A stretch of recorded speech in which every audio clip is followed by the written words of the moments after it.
righty. Welcome to another special edition of Deadline Detroit and the Detroit Lions Talk. And we've got who we are now dubbing Superfan, Marty Greenberg, who is one of the more knowledgeable fans that I know of. And we've watched many games together, and it's like sitting there with the sportscaster. And sometimes Marty knows more than the sportscasters, as we saw in one of the previous games where they kept saying, well, they'll still have time to come back afterwards. And Marty was like, what are they talking about? A first down and the game's over. But anyways, Marty, welcome. Thank you, Al. Always nice to be with you. All right. Good evening, everybody. Welcome to Tag of Baseball. So we're going to start out a couple things going on here. We've got the Lions have a pretty long list of questionable. They've got Alex Anzalone. It says played through a sprained AC joint in his shoulder and 3 fractured ribs during Sunday's divisional round against the Buccaneers. Khalif Raymond, questionable. James Houston, questionable. Jonah Jackson, doubtful. He underwent surgery for a minor meniscus. Yes, after surgery, he's just right. They're questionable. And then we have Frank Ragnow, who's been amazing, and he's sustained a sprained knee and a sprained ankle during Sunday's win against Buccaneers. He's listed as questionable. Then we have Brock Wright, doubtful, and James Mitchell, injured reserve, and on and on. How big is the?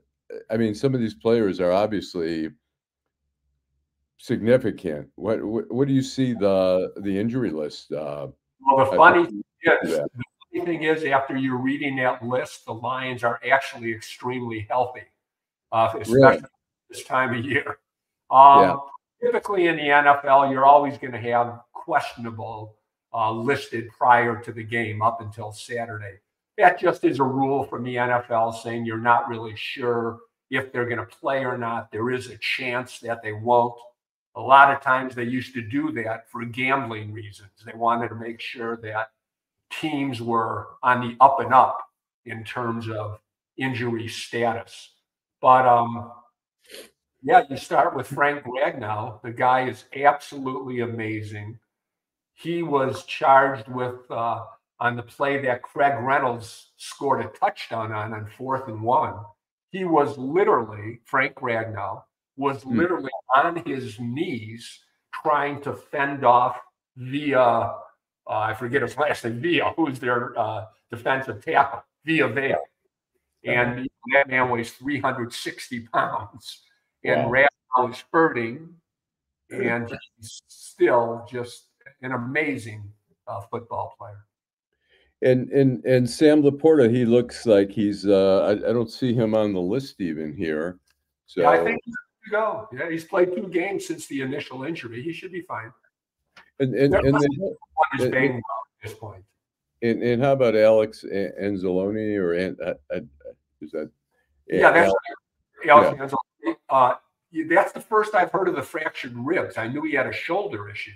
Yeah, I think he had fractured ribs even before. I can't remember, but yes. So, and then, San Francisco has some questionable. Deebo Samuel. Well, that's the key to the game. Stephen A. Smith was saying this morning he does not believe the 49ers can win if Deebo doesn't play. Really? And it says here 49er head coach Kyle Shanahan said Monday that there's no fracture in Samuel's left shoulder, but the wideout is still in pain, and his status for Sunday's game against the Lions is to be determined. David Lombardi of The Athletic reports. Then we have. That's the same injury, Al, that kept him out for 3 games earlier in the year, and the 49ers lost all 3 of those games. Wow. And then we have Clelin Ferrell, who's on the injured reserve.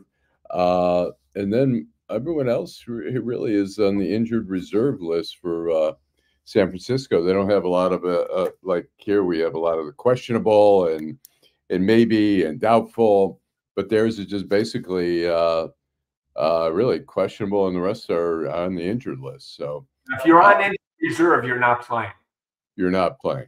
Absolutely. No. Okay. And so going into the game, the Lions match up pretty well on offense. They, statistically, San Francisco is much better on defense. What do you? I think San Francisco was ranked like maybe ninth or some, give or take, and Detroit was ranked like 19th on defense or something in terms of giving up points and everything. What do you see there? Well, San Francisco, they are extremely talented. However, that being said, one moment, Al. Yep.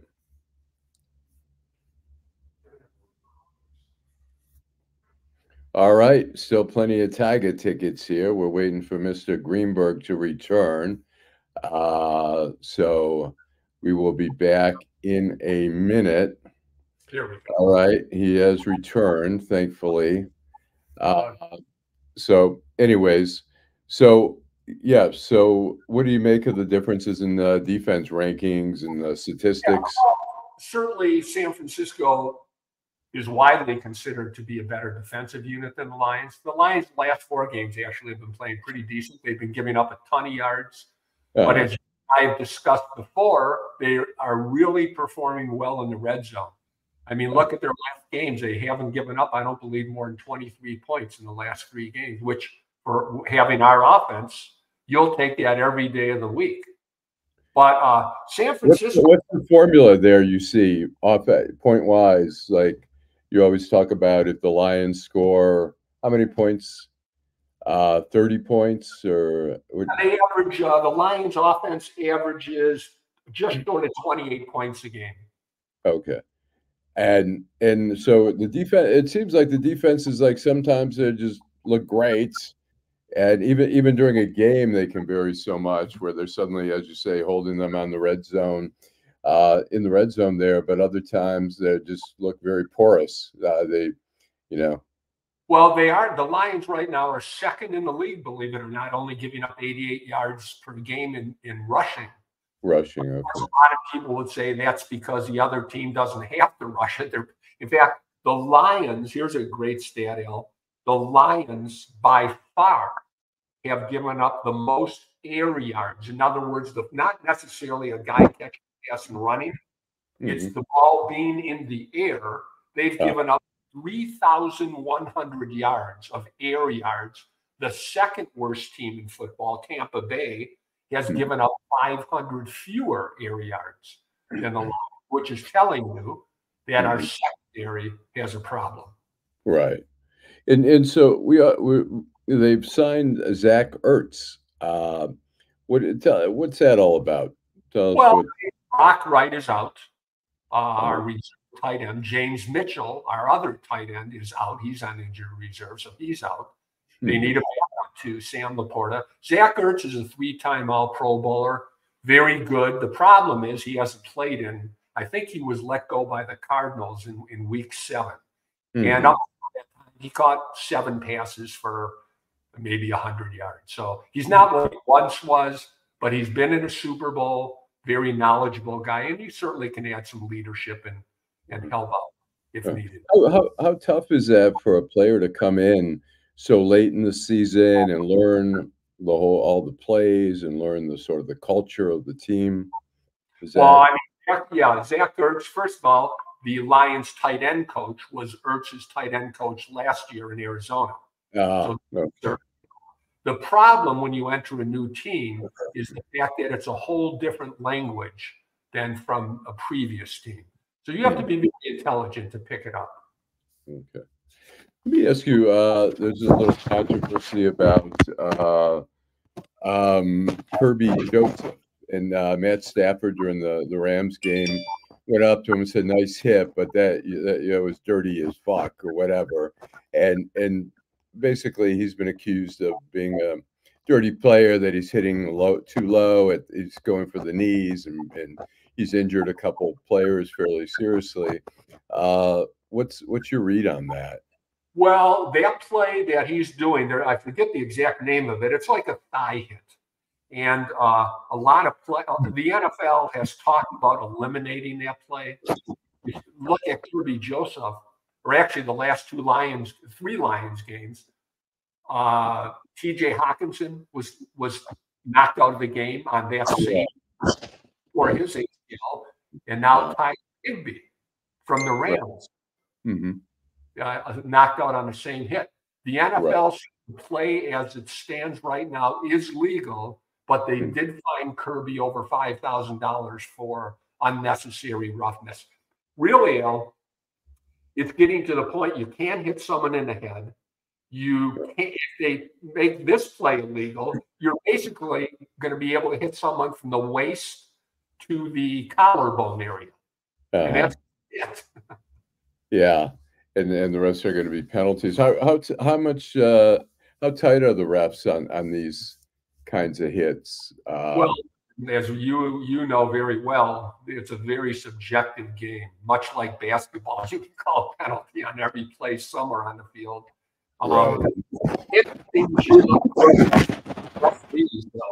In this coming NFC Championship game, the referee is going to be a gentleman named Cleet Blakeman, and he is best known for, I don't know if you remember, Monday Night Football game back in 2019. The Lions were leading the Packers with very little time to go, and he called 2 hands to the face penalties against Aaron Rodgers.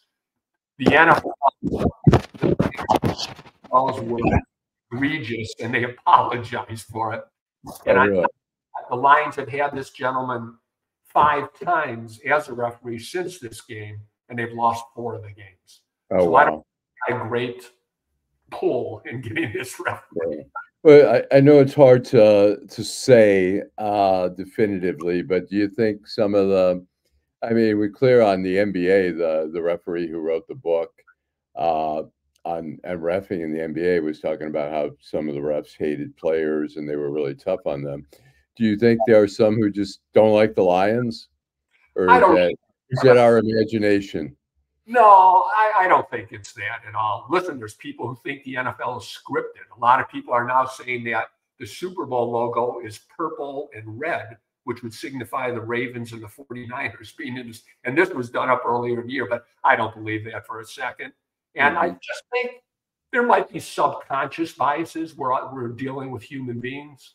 So who knows, right? And so this Sunday, the game is at, I believe, 6:30 p.m. Correct. Out in San Francisco. And the Lions have had the benefit of a loud stadium that has really made it hard for offenses, for the visiting team on offense. Do you think they're going to have a tougher time there in San Francisco? Or, I mean, it seems to me like the fans in Detroit are just so much more excited. I mean, San Francisco is used to these playoff games. The Lions fans are just like giddy. Yeah, well, I mean, Steve Levy from ESPN was at the game, and he said he's never seen anything like it. And here's a guy who's been to hundreds, if not thousands, of sporting events. He said it took until Monday for his ears to stop ringing. The Lions reached an all-time decibel level at Ford Field. They broke their own record with a decibel level of 133.6. And it certainly helped them win. Certainly the win. And we've had something comparable in the group that we've watched. We've had some very emotional fans on the couch with us. And so what do you see for this game? I know you were a little bit iffy about this last game against the Buccaneers. You weren't sure the Lions were going to pull that off, and certainly the game before, you were really against the Rams. You were saying, I have a bad feeling about this. And what's your feeling about this one? Well, certainly we're playing the most talented team other than the Baltimore Ravens that we faced all year. This team comes at you with an incredible offense. They've got 4 superstars, really. They have George Kittle, an all-world tight end. If Samuel plays, he's a fabulous runner / receiver, big, strong, fast guy. And, of course, Christian McCaffrey, the running back, world-class speed, tough as nails. And as good as the Lions' offense is, San Francisco's probably a touch better. and more explosive. Uh, That being said, it's key for the Lions to get the running game going. You can run on San Francisco. Green Bay did it last week with an offensive line not as good as Detroit's. And San Francisco has tremendous linebackers led by Fred Ward and Greenlaw. And these guys are fast and quick. Detroit likes to use a short to intermediate passing game. And these linebackers are very good at covering that part of the field. So what you have to do is get the running game going. When they respect the run, these linebackers will have to come up towards the line and open up that middle of the field behind them. And you can use a lot of play action passes. And what do you make of in this last game against the Bucks? The running game was, the first half was pretty kind of lame for, I mean, some of our best runners like Gibbs and some of the other guys didn't gain a lot of yardage in the first half, and then they made some adjustments. Something happened where they were suddenly in the third quarter and fourth quarter. Money, that's exactly what they did. They made adjustments. Tampa dead set on stopping that run game in the first half. So what the Lions do, they came out throwing more in the third quarter, which in turn opened up the running game as the game went on. Okay, and so do you expect they'll come out right away with the running game, trying to open it up? San Francisco's figuring that. San Francisco, as good as they've got some real star quality players, namely Nick Bosa, who may be out Hutchinson's Aiden Hutchinson. He's that type of player, only historically a touch better. But he signed a humongous contract about 6 weeks ago, and more than 6 weeks ago, probably 10, 12 weeks ago. And he has not been performing well. He doesn't have a sack in his last 4 games. The 49ers picked up Chase Young from Washington, who opposite Bosa on the other side of the line. And I've been reading some commentary from San Francisco, and they're very disappointed in his effort, his ability to rush the passer, and to shut down the edge of the line to keep the guy like Gibbs getting outside. Other than that, he's doing great. Right. And who do you look for in a game like this to really shine? They have so many weapons. I guess the Lions have so many weapons, but who do you love to see the most? Well, I mean, you're going to get Amon-Ra St. Brown every game, no matter what.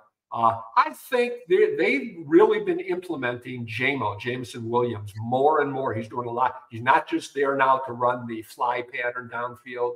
He's doing a lot of medium, intermediary routes across the middle. He's catching the ball. He's catching the ball. He's doing well. So I think he could have a big game. Now, San Francisco has a cornerback, not quarterback, a cornerback named Ambry Thomas. And the Packers threw at him all day last week. They drew 2 pass interference penalties against him. And I think the Lions are really going to try to exploit that matchup. Okay, interesting. And how about quarterback to quarterback in this contest? What do you see there?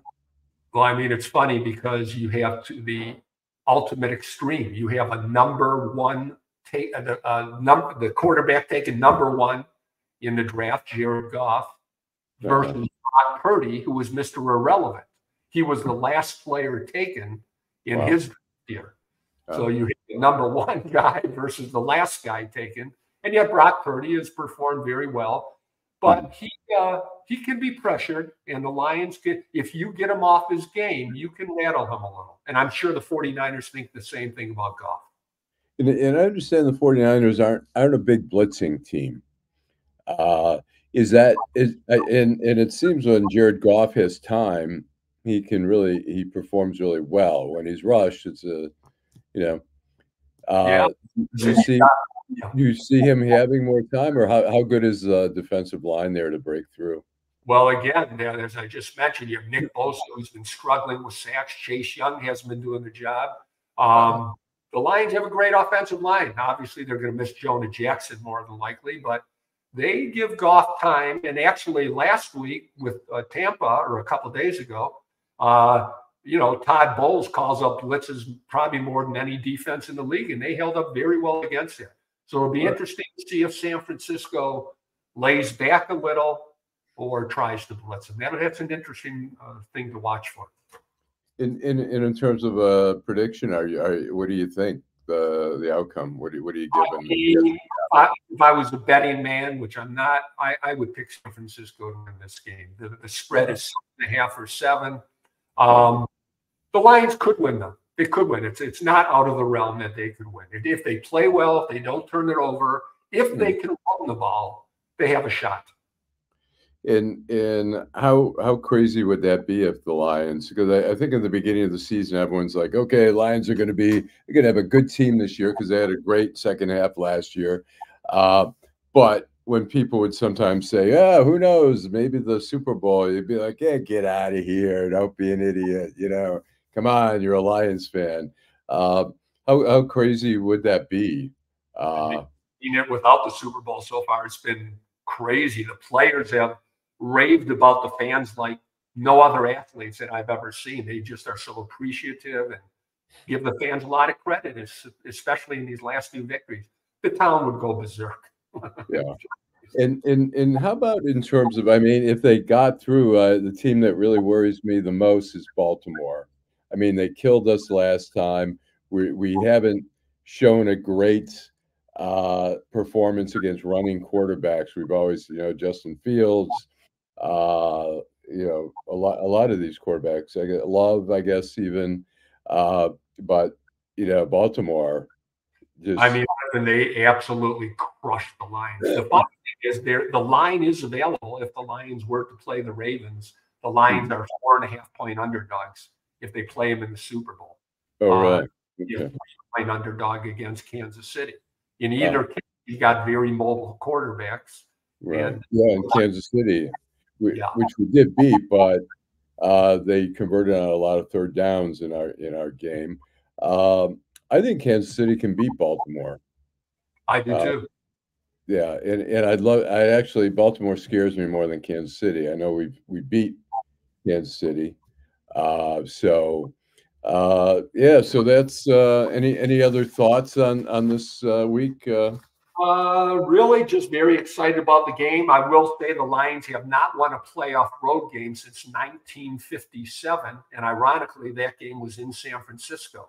The Lions won the game, went on to the NFC Championship game against Cleveland, and did crush the Browns in that game. I think it was 57-10, if I remember, something in that area.